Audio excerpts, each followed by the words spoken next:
نحمدہ ونصلی ونسلم علی رسولہ الکریم اما بعد فاعوذ باللہ من الشیطان الرجیم بسم اللہ الرحمن الرحیم قل لو شاء اللہ ما تلوتہ علیکم ولا ادراکم بہ فقد لبثت فیکم عمرا من قبلہ افلا تعقلون آمنت باللہ صدق اللہ العظیم وصدق رسولہ النبی الامین المختار الکریم ونحن علی ذلک لمن الشاہدین والشاکرین والحمد للہ رب العالمین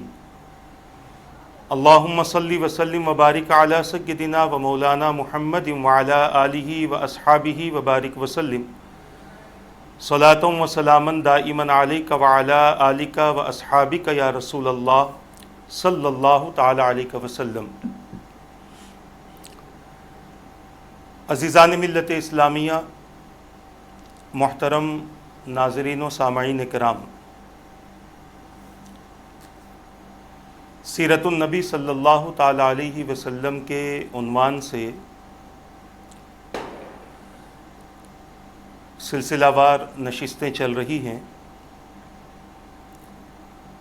اور سابقہ نشست میں حضور اکرم صلی اللہ تعالی علیہ وسلم کی جوانی مبارکہ کی روشنی میں اس بات کی تعلیم دینے کی کوشش کی گئی کہ اس امت کے جوانوں کو اپنی جوانی کس طرح سے گزارنی چاہیے، اور ساتھ ہی ساتھ یہ بھی بتایا گیا تھا کہ رسول اکرم صلی اللہ تعالی علیہ وسلم کی اعلان نبوت سے پہلے آپ کی جوانی مبارک میں مکے میں رہنے والوں کے حالات، کیفیات، سوچ اور معاملات اور ان کی زندگی کس طرح سے تھی۔ ایک امتی کو اپنے نبی کی ذات سے وابستہ ہونے کے لیے حضور اکرم صلی اللہ تعالی علیہ وسلم کی اتباع کو اور اطاعت کو لازمی قرار دیا گیا۔ جب تک بندہ مومن حضور اکرم صلی اللہ تعالی علیہ وسلم کی اتباع کرتے ہوئے اور آپ کی اطاعت کرتے ہوئے اپنی زندگی نہ گزارے، اس وقت تک نہ اس کا ایمان کامل ہو سکتا ہے اور نہ وہ بندہ اللہ اور اس کے رسول کا مقرب بن سکتا ہے۔ آج کے دور میں بہت سارے ایسے افراد بھی ہیں جنہوں نے اپنی زندگی کے مقصد ہی کو نہیں سمجھا، من چاہی اپنی طبیعت کے مطابق زندگی گزارنی شروع کی، جس کا نتیجہ یہ ہوا کہ امت کا ایک عظیم طبقہ حضور اکرم صلی اللہ تعالی علیہ وسلم کی سنت، سیرت اور آپ کے طریقے سے محروم ہے۔ یہ ہر بڑے کی ذمہ داری ہے کہ وہ اپنے چھوٹوں کو زندگی گزارنے کے طور طریقے سکھائے، اور اس زندگی میں جو کچھ اس کے معاملات ہو سکتے ہیں ان معاملات کی تعلیم دے، اور بالخصوص یہ بات اس کے ذہن میں ڈال دی جائے کہ جب بھی کوئی تمہارے لیے مشکل مسئلہ درپیش ہو تو اس کے حل کے لیے اہل علم کی طرف رجوع ہو، تاکہ اسے صحیح طور پر مسئلہ معلوم ہو سکے اور اس کے مطابق وہ بندہ اپنی زندگی گزار سکے۔ عزیزان ملت اسلامیہ، آج کے دور میں غیروں کی ہم کیا بات کریں، بالخصوص مسلمان اپنے دین کی ضرورتوں کو محسوس نہیں کر رہا، اسلام کی ضرورتوں کو محسوس نہیں کر رہا، ایمان کے تقاضوں کو پورا کرنے سے کافی دور ہے۔ اور اگر یہی انداز رہا تو آنے والی نسلوں کو تباہی اور بربادی سے اور بے ایمانی سے کوئی نہیں بچا سکتا۔ اللہ تبارک و تعالیٰ نے امت محمدیہ کو عام امتوں کی طرح نہیں رکھا، عام امتوں کی طرح نہیں رکھا، بلکہ اس امت پر بہت بڑی ذمہ داری رب نے ڈالی ہے، اور وہ ذمہ داری یہ ہے کہ بندہ بحیثیت مومن اللہ کے بندوں کو نیکیوں کا حکم دیتا رہے، برائیوں سے منع کرتا رہے، اور اللہ تبارک و تعالیٰ پر ایمان لانے کی دعوت دیتا رہے۔ اور اس کا آغاز بچپن ہی سے کیا جائے، جب بچہ بولنے کی عمر کو پہنچے، چلنا شروع کرے، لوگوں سے گفتگو کرنا شروع کرے، وہیں سے اس بچے کو ادب بھی سکھایا جائے اور اس بچے کو تعلیم اور اس بچے کی تربیت کی جائے۔ عمر کے جس حصے میں بچوں کو تعلیم دینا چاہیے، عمر کے اس حصے میں بچوں کے ہاتھوں میں سیل فون آ گیا، اور سیل فون کے ذریعے وہ مختلف سائٹس پر جا کر اپنی اپنی خواہش کے مطابق جو کچھ ان کا پسندیدہ پروگرام ہے وہ دیکھ لیتے ہیں۔ عمر کے جس حصے میں بچوں کی تربیت ہونی تھی، وہ حصہ ہم نے بچوں کی تربیت سے خالی رکھا، اور ایک وقت وہ آیا کہ بچہ جوان ہو گیا اور اس کو یہ تک نہ بتایا گیا کہ بیٹا تم پر نماز فرض ہے، تمہیں وضو اس طریقے سے کرنا چاہیے، تمہیں غسل اس طریقے سے کرنا چاہیے، اور اس طرح سے انسان اپنی پوری زندگی گزار لیتا ہے۔ کئی ایسے ہیں جو اپنے والدین کی صحبت سے محروم ہو جاتے ہیں، ان کی بد دعاؤں کا، ان کی لعنتوں کا شکار بن جاتے ہیں، اور کئی ایسے ہیں جنہیں اپنے مرحوم باپ کی جنازے تک پڑھانے نہیں آتے، اور باپ کے والدین کے ایصال ثواب کے لیے قرآن تک پڑھنا نہیں آتا۔ امت کے اس رویے پر ہر کسی کو نظر کرنے کی ضرورت ہے۔ میں نے سابقہ نشست میں بھی عرض کیا کہ یہ صرف علماء کی ذمہ داری نہیں، علماء اپنی ذمہ داری ادا کرتے ہیں اور ادا کرتے رہیں گے۔ علماء آپ کے گھر میں نہیں آئیں گے، آپ کے گھر میں آپ کے بچوں کو اللہ کا دین آپ کو سکھانا ہے۔ حضور اکرم صلی اللہ تعالی علیہ وسلم کی محبت ان کے دلوں میں آپ کو پیدا کرنی ہے۔ اہل بیت اطہار کے واقعات آپ کو انہیں سکھانا ہے، اور صحابہ کرام کی عظمتیں ان کے دل میں آپ کو پیدا کرنی ہے۔ جب یہ شوق ان کے اندر پیدا ہوگا، علم سے شوق پیدا ہوگا، تو اہل علم سے بھی محبت ہوگی، ان کی صحبت بھی وہ اختیار کرے گا،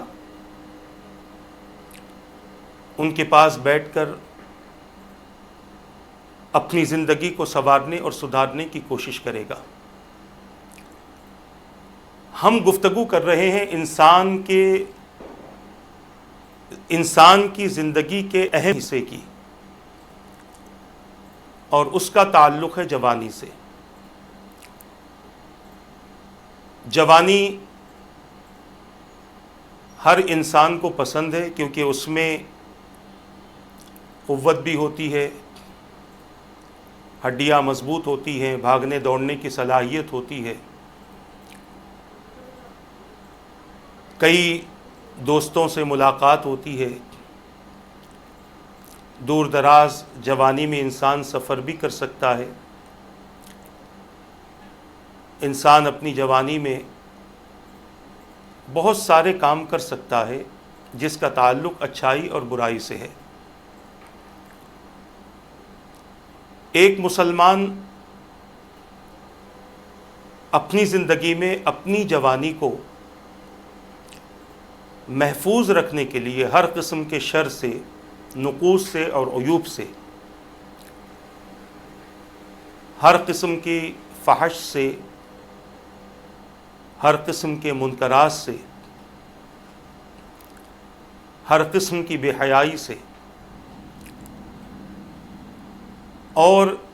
ان تمام چیزوں کے لیے ایک ہی ذات ہے اور وہ ہے محمد الرسول اللہ صلی اللہ تعالی علیہ وسلم کی ذات، جنہوں نے اپنی امت کو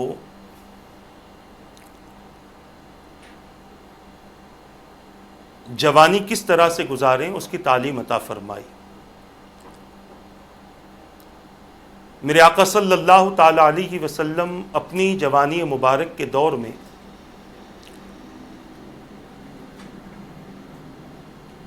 آپ مکۃ المکرمہ میں موجود ہیں،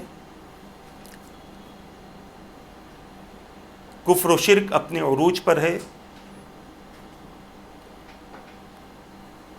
بے حیائی، فواحشات، منکرات اپنے عروج پر ہیں۔ مکے کا کوئی شخص شاید فواحشات سے بچا ہو، منکرات سے بچا ہو۔ دو چار نام ملتے ہیں جنہوں نے اپنی زندگی کو ان سے تنگ آ کر، غاروں میں رہ کر گزارنے کو پسند کیا، معبودان باطل کی پرستش چھوڑ دی اور اللہ تبارک و تعالیٰ کی معرفت حاصل کرنے کے لیے مخلوق سے کٹ کر رہبانیت اختیار کر لی، اور اگر کبھی مخلوق میں آتے بھی تھے تو وہ آنے کے بعد صرف کعبۃ اللہ کا طواف کرتے، اللہ کی بارگاہ میں دعائیں کرتے، رب کعبہ کہہ کر رب کو پکارتے، اور کعبے کے سامنے اللہ تبارک و تعالیٰ کی ذات کا ارادہ اور نیت کر کے سجدہ کیا کرتے۔ موحد تھے، اللہ تبارک و تعالیٰ کی توحید کے قائل تھے، مگر اس کے علاوہ معاشرے کے جو عمومی حالات تھے وہ یہ تھے کہ روز رات میں محفلیں سجتی تھیں،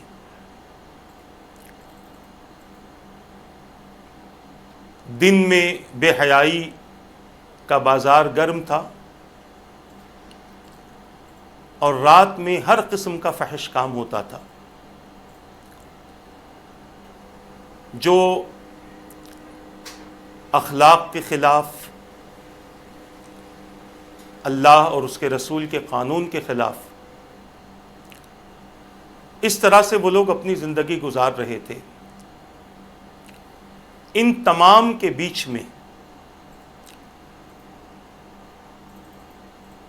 جن لوگوں نے اللہ کی وحدانیت کا تصور کیا تھا وہ ان کے درمیان میں نہیں رہتے تھے، بلکہ وہ غاروں میں رہتے تھے۔ کبھی کبھی کعبۃ اللہ کے طواف کی خاطر وہ آ جاتے تھے۔ اکثر حصہ اور اکثر وقت ان کا غاروں ہی میں گزرتا تھا، مخلوق سے دور رہ کر وہ اپنا وقت گزارتے تھے۔ میرے آقا صلی اللہ تعالی علیہ وسلم ان سے قریب تھے، ان کو محفلوں میں جاتا آتا ہوا دیکھتے تھے، ان کی برائیاں ان کی زبانوں پر جاری تھی، اور ہر برے کام پر وہ فخر کرتے تھے۔ شراب پی لی تو فخر کیا، زنا کیا تو فخر کیا، جوا کھیلا، جوے میں دنگا فساد کیا تو فخر کیا۔ یہ ان کی عادت تھی، اور حضور اکرم صلی اللہ تعالی علیہ وسلم سے ان کے یہ اعمال چھپے ہوئے نہیں تھے۔ میرے آقا صلی اللہ تعالی علیہ وسلم نے بڑے قریب سے ان کی کیفیتوں کو دیکھا۔ شراب پینے کے بعد ان کی کیا حالت ہوتی ہے، زنا کرنے کے بعد ان کی کیا حالت ہوتی ہے، جوا کھیلنے کے بعد ان کی کیا حالت ہوتی ہے، رقص و سرور کی محفلوں میں بیٹھنے کے بعد ان کی کیا کیفیت ہوتی ہے۔ حضور اکرم صلی اللہ تعالی علیہ وسلم نے ہر چیز کا مشاہدہ کیا۔ میرے آقا صلی اللہ تعالی علیہ وسلم انہیں دیکھتے تو تھے مگر ان سے بہت دور تھے۔ ان کی حرکتوں کو کبھی آپ نے پسند نہیں فرمایا، یہاں تک کہ یہ معبودان باطل کی پرستش کرتے تھے، حضور کو یہ بھی پسند نہیں تھا۔ اسی لیے ایک واقعہ میں نے آپ کے سامنے پیش کیا تھا کہ حضور اکرم صلی اللہ علیہ وسلم جب حضرت ابو طالب کی کفالت میں تھے اور ملک شام کے سفر پر گئے تھے، تو ایک راہب نے آپ سے کہا تھا، لات و عزا کی قسم دے کر میں آپ سے پوچھتا ہوں، آپ بتائیں، حالات کے تعلق سے مجھے آگاہ کریں۔ تو میرے آقا نے فرمایا کہ لات و عزا کو میں پسند نہیں کرتا اور اس کی قسم بھی میں پسند نہیں کرتا۔ حضور نے ابتدا ہی سے ان چیزوں سے بیزارگی کا اظہار فرمایا، نہ ان کے قریب گئے اور نہ کبھی ان کے تعلق سے کیے جانے والے اعمال کو آپ نے پسند فرمایا۔ شرک شرک ہی ہوتا ہے۔ اگر آپ کسی مشرک کے کسی عمل کو پسند کرتے ہیں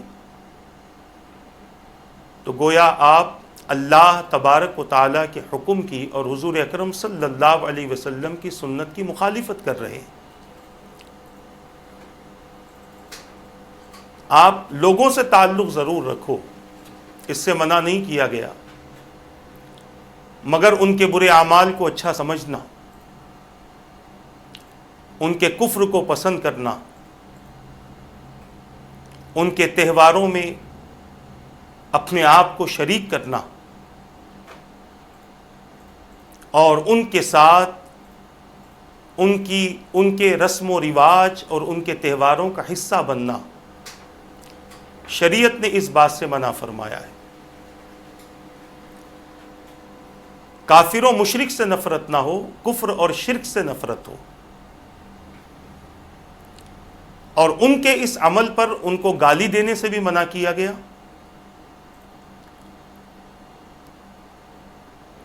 ان کے ساتھ میں لڑائی جھگڑا کرنے سے بھی منع کیا گیا، بلکہ یہ کہا گیا کہ آپ اپنے اخلاق کو اس انداز سے ظاہر کرو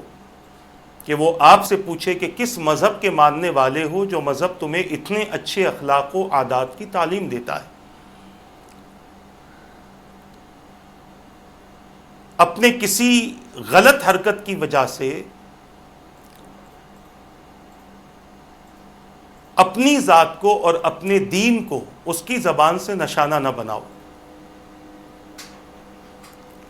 حضور اکرم صلی اللہ تعالی علیہ وسلم نے اپنے جوانی مبارک کے ایام میں ان تمام کاموں سے بیزارگی کا اظہار تو فرمایا، مگر تاریخ اس بات پر شاہد ہے کہ جب بھی آپ لوگوں سے ملتے تھے،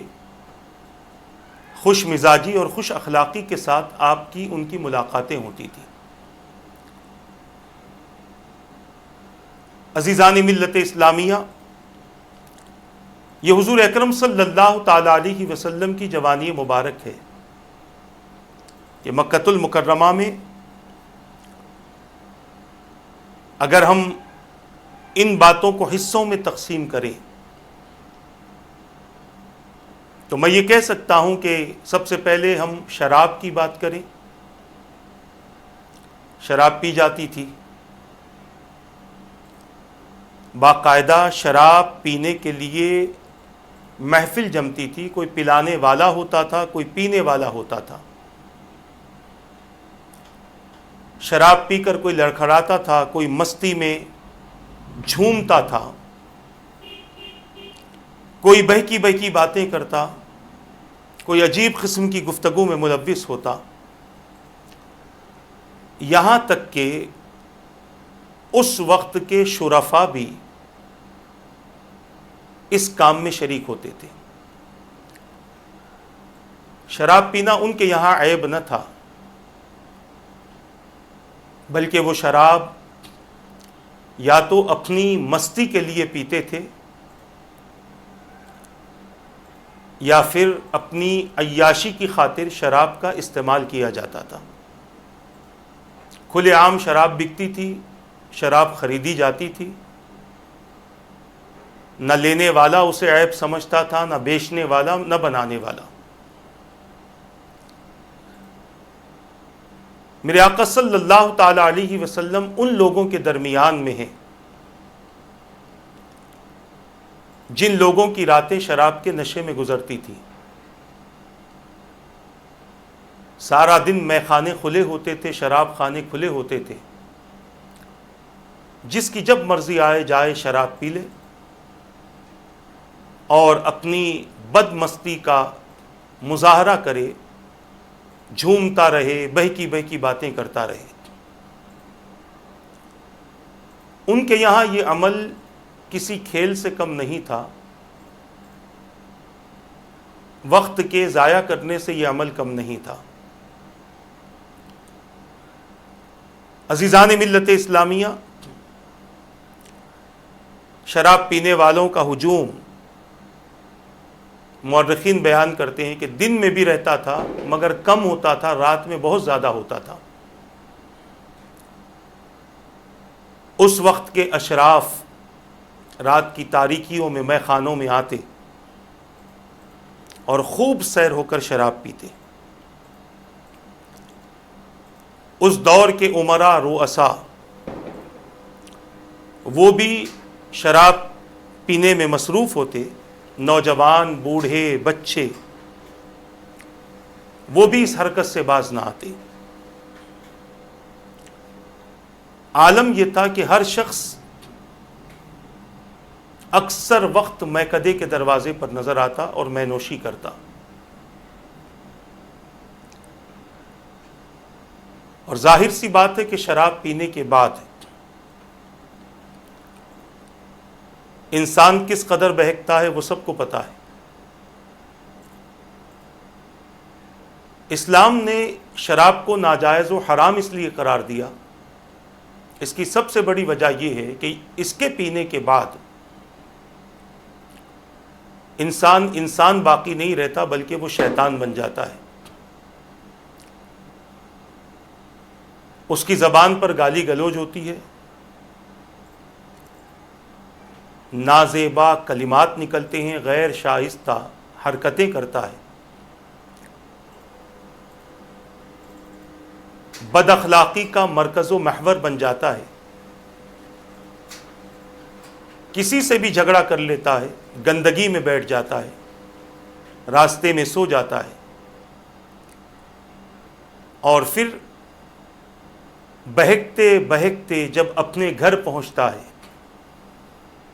تو گھر والوں پر بھڑکتا ہے، یہاں تک کہ کبھی کبھار شراب کی اور نشے کی حالت میں طلاق جیسا لفظ بھی استعمال کر لیتا ہے،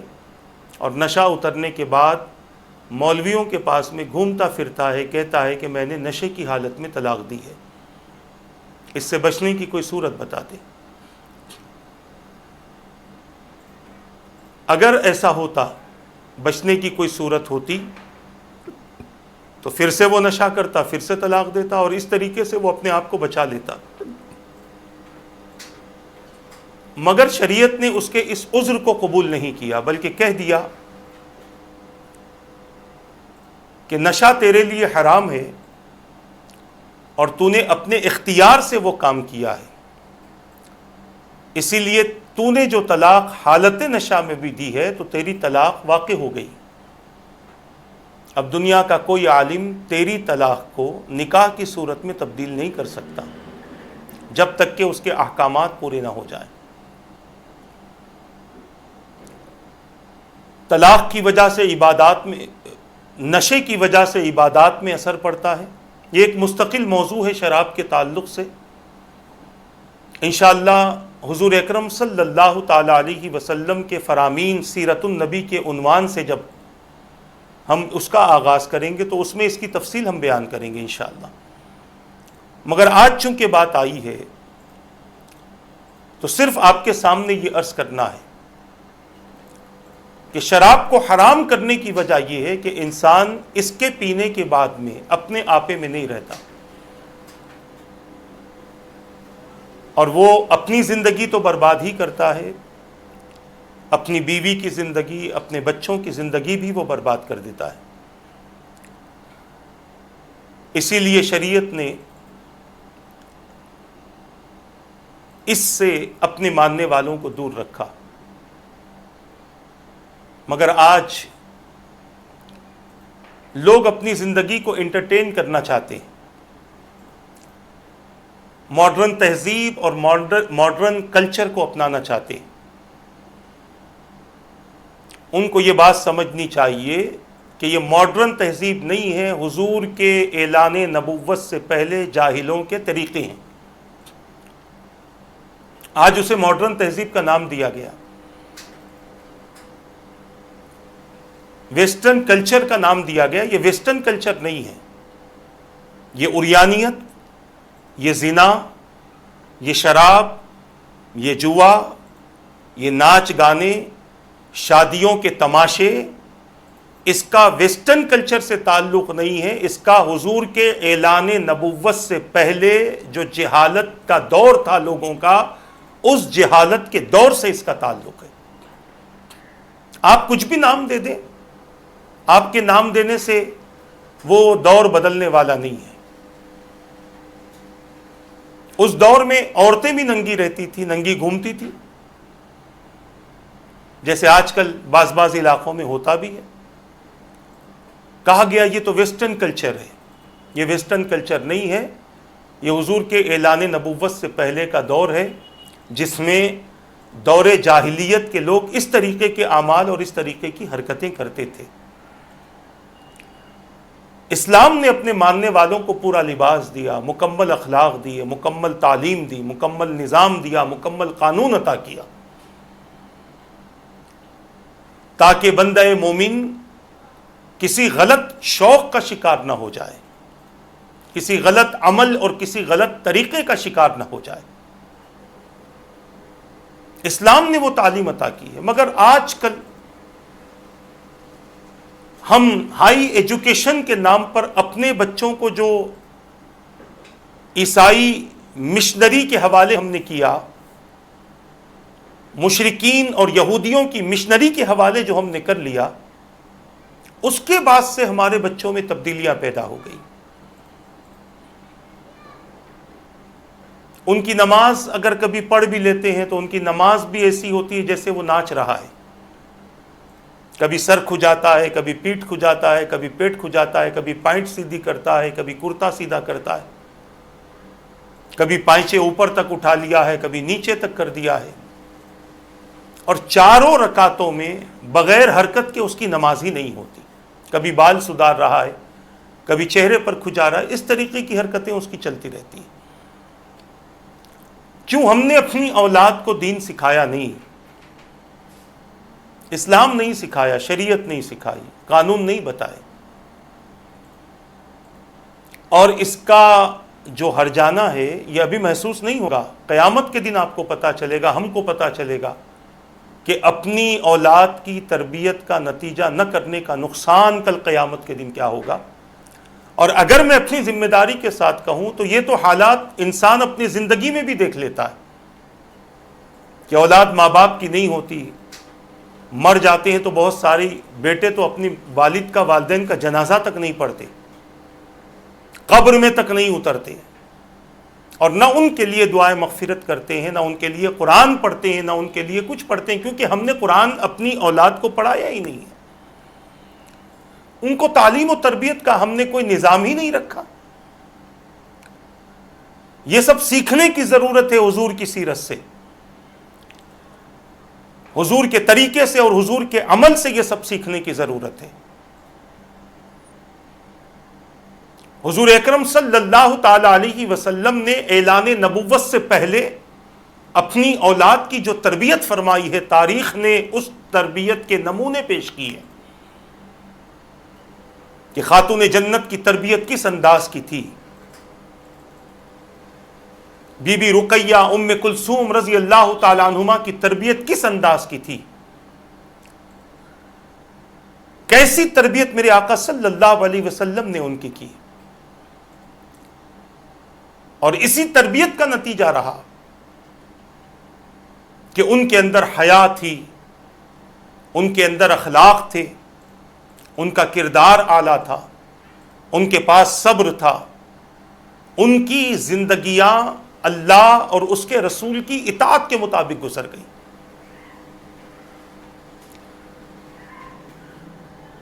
محترم ناظرین و سامعین کرام، ایک فکر ہوتی ہے جوانوں کے تعلق سے، اس وجہ سے اتنی ساری باتیں آپ تک پہنچانی ہیں۔ شراب یہ ام الخبائث ہے، حضور نے فرما دیا، یہ ایسی چیز ہے کہ اس کے پینے کے بعد انسان کمزور بھی ہوتا ہے تو ایک عجیب قسم کی طاقت اس کے اندر آ جاتی ہے۔ وہ بڑے بڑے طاقتوروں کو شراب پی کر گالی دے دیتا ہے، سامنے کھڑے ہو کر گالی دیتا ہے، حالانکہ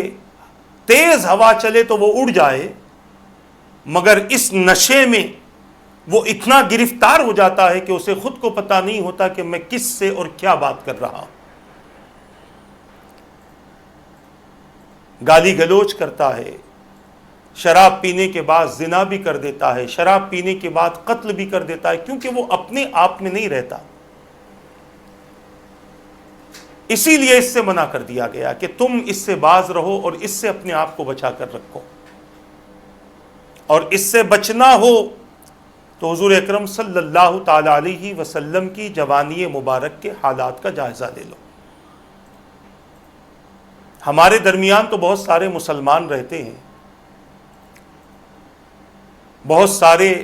اللہ کے نیک بندے ہوتے ہیں، اس وقت میں تو کوئی نہیں تھا، صرف حضور ہی ہیں، مگر اس کے باوجود اللہ نے آپ کو محفوظ رکھا، اور حضور اکرم صلی اللہ علیہ وسلم نے اپنے آپ کو ان سے بہت زیادہ دور اور بہت زیادہ محفوظ رکھا۔ پورا مکہ اور مکے کے تقریباً افراد شراب پی رہے ہیں، اور اس دور میں اس سے محفوظ جو ذات ہے وہ محمد الرسول اللہ صلی اللہ علیہ وسلم کی ذات ہے۔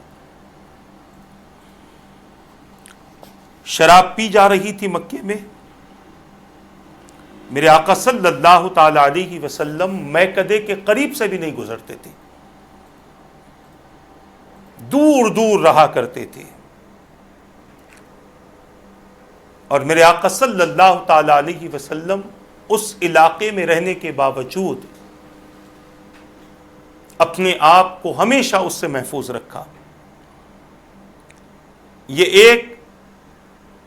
فحش والا عمل تھا، دوسرا تھا زناکاری۔ اس دور میں عام تھی، عورتیں دعوت دیتی تھی زنا کی، اپنے گھر کے دروازوں پر کھڑی ہو جاتی تھی، لوگوں کو بلاتی تھی۔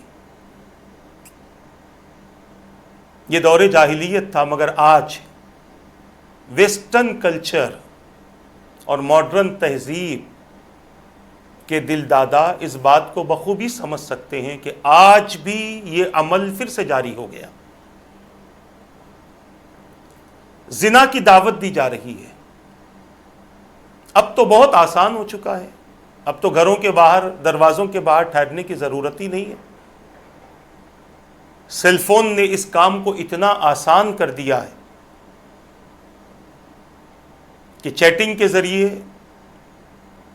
ویڈیو کال کے ذریعے ایک دوسرے کے فرینڈز بنا کر یہ کام بڑا آسان ہو گیا۔ پہلے گھروں پر جانا پڑتا تھا، اب تو اس کے ذریعے کہیں پر بھی ملاقاتیں ہو جاتی ہیں۔ کوئی کسی کے ساتھ پارک میں بیٹھا ہے، کوئی کسی کو لے کر ہوٹل میں بیٹھا ہے، کوئی راستے ہی میں اپنی ناجائز خواہشات کو پورا کر رہا ہے اور لوگ دیکھ رہے ہیں، اور بڑے خوش بھی ہوتے ہیں بہت سارے لوگ کہ چلو ایک عجیب منظر دیکھنے میں آ گیا، معاذ اللہ۔ بڑا آسان کر دیا سیل فون نے یہ کام۔ ایک دوسرے کی پکچر شیئر کرو، ایک دوسرے کا ایڈریس شیئر کرو، میٹنگ پوائنٹ شیئر کر لو، اور اب تو اور آسان ہو گیا ہے کہ آپ میپ کے ذریعے اپنا لوکیشن بھیج دو، جہاں آپ ہیں وہ پہنچ جائے گا، وہ پہنچ جائے گی۔ پہلے پھر بھی ایک چیز مشکل تھی، مگر اب بہت زیادہ آسان ہو گئی، کیونکہ ہم قیامت سے قریب ہوتے جا رہے ہیں اور یہ چیزیں بہت زیادہ عام ہوتی چلی جائیں گی۔ اور یہ نہ سمجھے کہ اس میں صرف یہودی اور عیسائی اور مشرکین ہی ہیں، مسلمان قوم کا ایک بہت بڑا طبقہ آج اس کام میں گرفتار ہو چکا ہے۔ زنا کی دعوت آ رہی ہے، بہت سارے لوگ اس دعوت کو قبول کر کے اپنی زندگی کو برباد کر رہے ہیں اور اپنی نسلوں کو بھی خراب کر رہے ہیں۔ اللہ کے رسول صلی اللہ تعالی علیہ وسلم کے دور میں یہ چیز بڑی عام تھی۔ بہت ساری کنیزیں، بہت ساری عورتیں لوگوں کے جذبات کو ابھارتی تھیں، اور ظاہر سی بات ہے کہ اس کے لیے کم لباس یا بغیر لباس کا استعمال ہوتا ہے، کیونکہ انسان جتنا حسن دیکھتا ہے اتنا ہی اس پر فریفتہ ہوتا ہے، اور اس معاشرے میں وہ عیب نہیں تھا، اسلام نے اسے عیب قرار دیا، مگر آج مسلمانوں نے اپنی مرضی اور اپنے منشا کے مطابق حضور کے فرمان کو چھوڑ کر اپنی زندگی گزاری اور اپنی اولادوں کو ایسا لباس پہنا دیا کہ نہ دیکھنے والی نگاہیں بھی مجبور ہو جاتی ہیں اس طرف نظر کرنے پر۔ آج زنا کی دعوت دینے کے لیے پرفیومز کا استعمال ہوتا ہے، مہنگی مہنگی خوشبوئیں لگا کر بعض مسلمان عورتیں بازاروں کی زینت بنتی ہے کہ خوشبو آتی ہے تو لوگوں کی نظر اچانک ان پر پڑ بھی جاتی ہے، اور پھر جب نظر پڑتی ہے تو پھر حالات سمجھ سکتے ہیں کیا ہو سکتے ہیں۔ اسلام نے ایک لباس طے کیا تھا، جو لباس ان کے بدن کا تحفظ کرے، اور اگر انہیں کہیں گھر سے باہر نکلنا ہو تو اس کے اوپر ایک لباس پہنایا گیا جس کو برقع کہتے ہیں، حجاب کہتے ہیں، کہ اس حجاب کی وجہ سے ان کے اندر کے جو لباس ہیں وہ لباس کسی کو نظر نہ آئے، اور وہ عورتیں محفوظ رہیں اس حجاب کی وجہ سے۔ مگر آج کل حجاب بھی رنگ برنگے ہو گئے، حجاب بھی کوئی لباس سے کم نہیں ہے، اس میں بھی پھول اترے رہتے ہیں، اس میں بھی نگ لگے ہوتے ہیں، اس میں بھی ڈیزائن کیا ہوتا ہے، اس میں بھی ایک عجیب و غریب قسم کی چمک ہوتی ہے، نئے نئے قسم کے آج کل حجابات آ چکے ہیں کہ ان حجابات پر بھی آج لوگوں کی نظر پڑ رہی ہے۔ پہلے حجاب پہننے والے محفوظ ہوتے تھے، مگر آج رنگ برنگے حجاب، اور اس کے بھی فیشن شو ہو رہے ہیں، برقعوں کے بھی، اور وہ برقعے خرید کر خواتین پہن رہی ہے۔ اب آپ سمجھ لیں کہ پردہ دیا گیا تھا اس لیے کہ کوئی اس پر نظر نہ کرے، مگر آپ نے لباس ہی ایسا پہنا، حجاب ہی ایسا پہنا ہے کہ لوگوں کی نظر اس پر پڑ جاتی ہے، اور اس سے لوگ آپ کی طرف مائل ہوتے ہیں۔ ان کا دیکھنا بھی زنا ہے، یہ نہ سمجھیں کہ زنا کسی ایک خاص عمل کا نام ہے، ان کا دیکھنا بھی آپ کو زنا ہے، اور آپ کے تعلق سے ان کی زبان سے کسی قسم کے کلمات کا جاری ہونا بھی زنا ہے۔ آپ کے لباس کو دیکھ کر کسی قسم کی ان کی تعریف کرنا بھی زنا ہے، یہ زبان کا زنا ہے۔ اور اس میں صرف مرد گناہگار نہیں، وہ عورت بھی گناہگار ہے جو اس قسم کا لباس اور اس قسم کا برقع پہن کر نکلتی ہے کہ وہ لوگوں کی توجہ کا مرکز بنے۔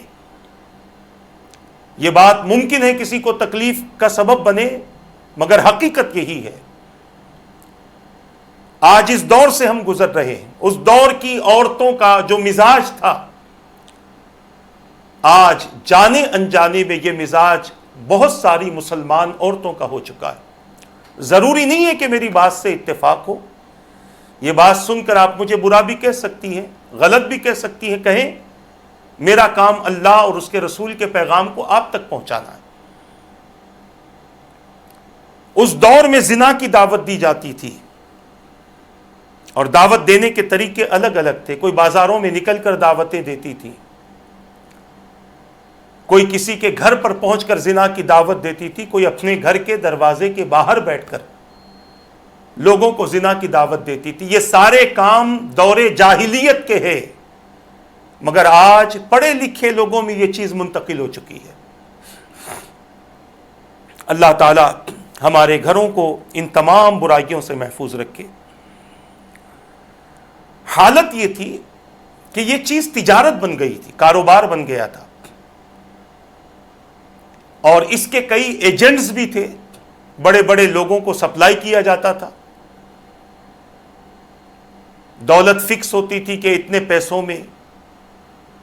آپ تک یہ چیز پہنچائی جائے گی، آپ جتنی دیر چاہیں ان کے ساتھ میں اپنا وقت گزاریں پھر چھوڑ دیں۔ یہ تجارت بن چکی تھی اس دور کی۔ بیٹیاں محفوظ نہیں تھی، عورتیں محفوظ نہیں تھی، سب اس شوق میں گرفتار تھے، کیونکہ یہ برائی نہیں تھی ان کے پاس میں، بڑے فخر سے یہ کام کرتی تھی۔ عزیزان ملت اسلامیہ، ایسی حالت میں بھی میرے آقا صلی اللہ تعالی علیہ وسلم نے اپنے آپ کو اس چیز سے محفوظ رکھا، اور اس کی وجہ میں اخیر میں بتاؤں گا۔ اس چیز سے بھی میرے آقا نے اپنے آپ کو محفوظ رکھا۔ کون بچ سکتا ہے مگر اللہ تبارک و تعالیٰ نے اپنے حبیب کی حفاظت فرمائی تھی، اور حضور اکرم صلی اللہ تعالی علیہ وسلم کی تربیت ہی اس انداز کی تھی کہ میرے آقا کی کبھی توجہ اس طرف نہیں گئی۔ اب اس کے بعد اور آگے چلیں، حضور اکرم صلی اللہ تعالی علیہ وسلم کے دور مبارک میں جوا کھیلا جاتا تھا، اور مورخین بیان کرتے ہیں کہ مکے میں قمار بازی کے اڈے تھے، اور ہمیشہ وہ اڈے سرگرم رہتے تھے۔ جواریوں کی ٹولیاں آتی تھی، سارا دن بلکہ ساری رات جوا کھیلتے تھے، شرطیں لگتی تھی۔ جو جیت جاتا وہ عیاشی کرتا، جو ہار جاتا وہ دنگا فساد کرتا، تلواریں نکل جاتی تھیں، اور ایک دوسرے کی قتل و غارت گیری ہوتی تھی۔ اگرچہ کہ یہ چیز عرب کے لوگوں کی نس میں رسی بسی ہوئی تھی، اور یہ شوق تھا ان لوگوں کا، اس دور کے لوگوں کا شوق تھا۔ آج بھی ہم یہ شوق دیکھ رہے ہیں، مگر آج نام بدل دیا گیا، جوے کا اڈا نہیں کہتے، کیسینو کہتے، جوے کا اڈا نہیں کہتے بلکہ کچھ اور نام اس کو دے دیا جاتا ہے۔ پب اور بار کی صورت میں بھی یہ کیسینو چلائے جاتے ہیں، جہاں پر لوگ لے گیا ہوا پیسہ تو ہار جاتے ہیں، قرضہ بھی کر لیتے ہیں، بعضوں نے تو یہاں تک کہ کیا کہ اپنی بیوی کا بھی سودا کر دیا اس جوے میں، سب کچھ ہار گیا اور پھر افسوس تک نہ رہا۔ یہ کیفیت آج ان مسلمانوں کی ہے جو یہ چاہتے ہیں کہ ہم ویسٹرن کلچر سے اپنا تعلق جوڑیں۔ اس بات کو ذہن میں رکھ لیں کہ اللہ کے رسول صلی اللہ تعالی علیہ وسلم نے اس سے بھی دوری اختیار کی، جبکہ حضور کے سامنے لوگ جاتے تھے جوا کھیلنے کے لیے، میرے آقا صلی اللہ تعالی علیہ وسلم نے اپنی ذات کے لیے کبھی بھی اس کو پسند نہیں فرمایا۔ مکۃ المکرمہ میں تفریح گاہیں بھی تھیں، لوگ فرصت کے اوقات پکنک اسپاٹ پر، تفریح گاہیں کا مطلب پکنک اسپاٹ، وہاں پر اپنا وقت گزارتے تھے، اور آج ہم اپنی نگاہوں سے یہ بھی دیکھ رہے ہیں۔ اور عالم یہ ہوتا کہ تفریح گاہوں میں لوگ ایک دوسرے کے ساتھ کیا کرتے ہیں؟ مذاق کرتے ہیں، کھیل کود کرتے ہیں، ناچ گانا کرتے ہیں، پارٹی کرتے ہیں، اور نہ جانے کیا کیا کر لیتے ہیں۔ اس دور میں بھی یہ حالات پائے جاتے تھے، اور لوگ رئیس جو تھے، مالدار جو تھے،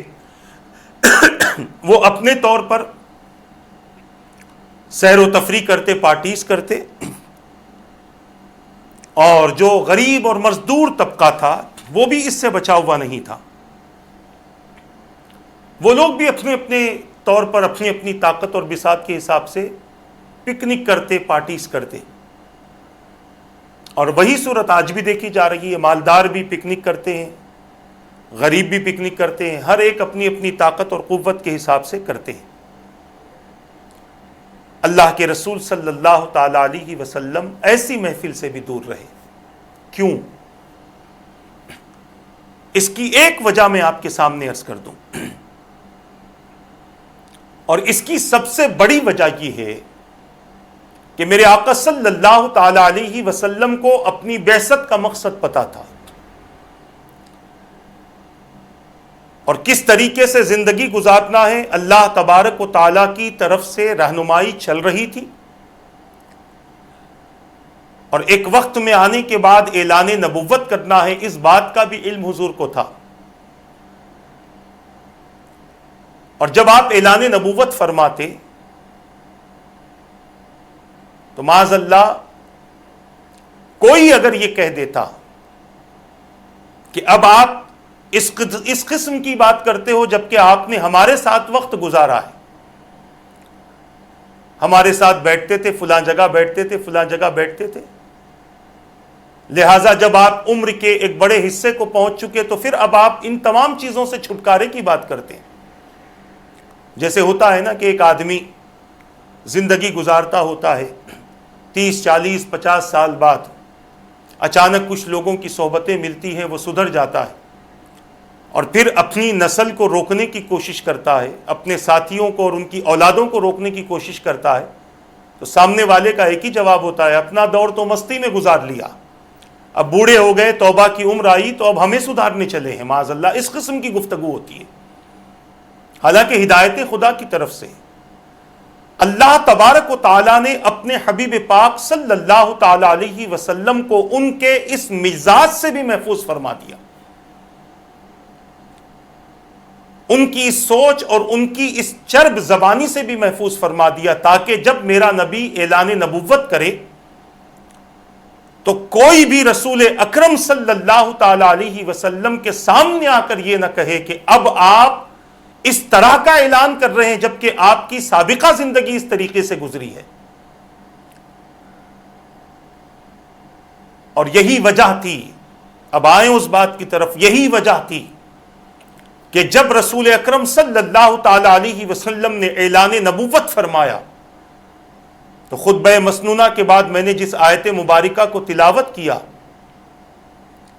جس کا ایک حصہ یہ ہے، فَقَدْ لَبِثْتُ فِيكُمْ عُمُرًا مِّن قَبْلِ، تم لوگ مجھ سے میرے نبی ہونے کی دلیل پوچھتے ہو، میں نے اپنی عمر کا ایک بڑا حصہ تمہارے درمیان میں گزارا، تم میرے ساتھ رہتے تھے، تم نے میری تمام تر زندگی کو دیکھا ہے، اعلان نبوت سے پہلے کی پوری زندگی تمہاری نگاہوں کے سامنے، تم شراب خانوں میں رہتے تھے، تم زنا کرتے تھے، تم جوا کھیلتے تھے، تم سیر و تفریح کیا کرتے تھے، تم ہنسی مذاق کرتے تھے، لوگوں کے ساتھ غیر غلط قسم کی حرکتیں کرتے تھے، مگر ان تمام چیزوں سے میں محفوظ رہا۔ میری وہ پاکیزہ زندگی میرے اعلان نبوت کی دلیل ہے۔ اور کسی کو کچھ بولنے کا موقع ہی نہیں تھا، کیونکہ کسی کے ساتھ میں بھی کوئی یہ بتا ہی نہیں سکتا تھا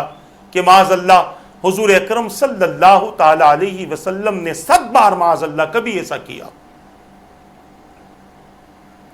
میرے آقا کی ذات ہر نقص سے پاک رہی، میرے آقا کی جوانی ہر عیب سے پاک رہی، میرے آقا کے اعلان نبوت کا دور، اعلان نبوت سے پہلے کا دور ہر طرح سے پاک و صاف رہا، شفاف رہا۔